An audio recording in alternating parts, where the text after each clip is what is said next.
खूब खूब अभिनंदन।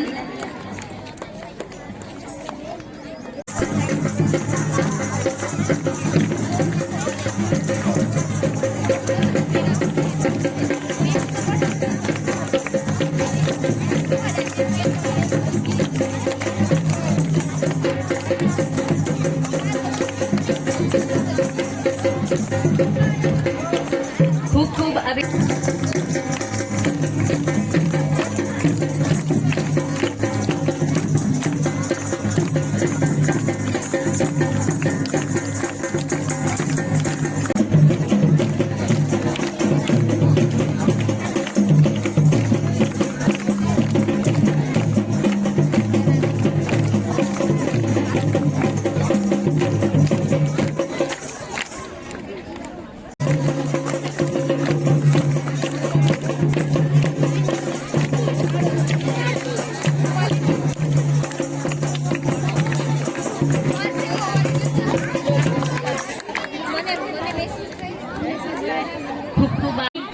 प्रतिमा बच्चा बच्चा राम है, बच्चा बच्चा राम है। आ स्टेज सुधी पहोंचाडनार सर्व गुरु भगवंतोने वंदन नमस्कार।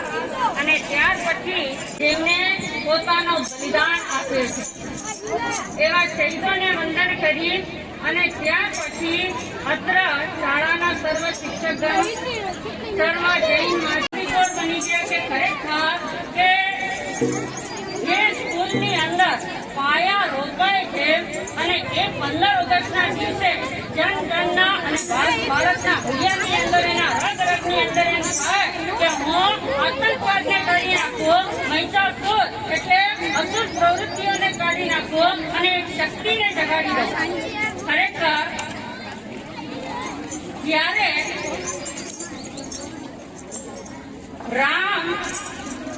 રાવણને જીતીને લંકા આવી અને લંકાથી પ્રસ્થાન કરવાનું હતું ને એ ટાઈમે લક્ષ્મણ કહે છે રામને કે ભૈયા આપણે અહીં જ રહી જઈએ, આ સોનાની લંકા છે। પરંતુ ત્યારે રામ જવાબ આપે છે નમે અપી સ્વર્ણમયી લંકા નમે રોચતે લક્ષ્મણ જનની જન્મભૂમિ સ્વર્ગાદપી કરી હતી। જનની અને જન્મભૂમિ ગમે તેવી હોય પરંતુ એ સોનાની લંકા છોડીને પણ રામ ક્યાં આવવા તૈયાર થયા?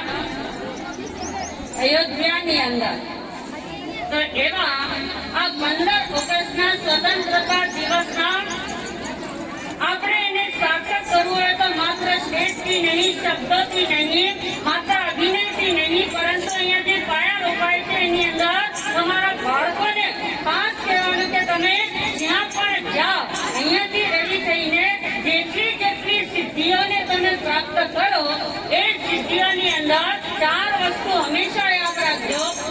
ગમે ત્યાં જાઓ રાષ્ટ્રભાષા, માતૃભાષા, પોતાની વેશભૂષા અને માદરે વતન, એટલે 4 ભાષા 4 વસ્તુ અગર યાદ રાખીને એને ક્યારેય નહીં ભૂલીને એનો ગૌરવ લેશો તો ખરેખર જેવી રીતે વિવેકાનંદ ત્યારે વિદેશની અંદર ગયા, પોતાની વેશભૂષા એ જ હતી, એને વેશભૂષા નહોતી છોડી।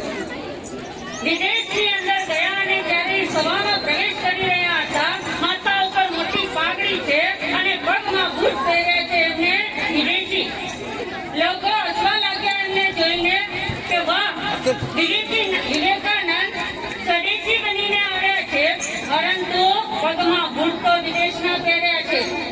અને એ જ સમય સભાની અંદર જઈને વિવેકાનંદ કહે છે કે સાહેબ મેં બતાવવા માટે જ પહેર્યા છે કે વિદેશી સંસ્કૃતિને મેં પગમાં રાખી છે અને સ્વદેશી સંસ્કૃતિને માથા ઉપર રાખી છે। તો એવા આજ ગૌરવશાળી ઇતિહાસ અને ભવ્ય ભારતનું ભવિષ્ય, શક્તિશાળી ભવિષ્ય બનાવવા માટે આજે ખરેખર જે શિક્ષકો પ્રયત્ન કરી રહ્યા છે અને બહેનો અને આપણે બાળકો પ્રયત્ન કરી રહ્યા છે એવા જ પ્રયત્નો કરતા રહેજો અને આ શાળા ખૂબ ખૂબ આગળ વધે અને ગામડાઓથી સંસ્કૃતિ પનપે છે, સંસ્કૃતિના પાયા રોપાય છે અને અહીંથી જ મહાપુરુષો જન્મે છે. આ જે છે બાળકો એની અંદરથી કોઈ કૃષ્ણ થશે, કોઈ મહાવીર થશે, કોઈ ગૌતમ બુદ્ધ થશે, કોઈ મહાત્મા ગાંધી થશે, કોઈ ભગતસિંહ થશે અને એવા જ પાયા અહીંયા રોપાતા ભારતનો એક દિવસ જરૂર આ તિરંગો ઝંડો એટલો ઊંચો થશે કે ભારતને વિશ્વગુરુનો એક નામ મળશે. ભારતને વિશ્વગુરુનો એક જબરદસ્ત મહત્વપૂર્ણ સ્થાન મળશે એવી શુભકામનાઓ અને શુભ આશીર્વાદની સાથે ભારત માતા કી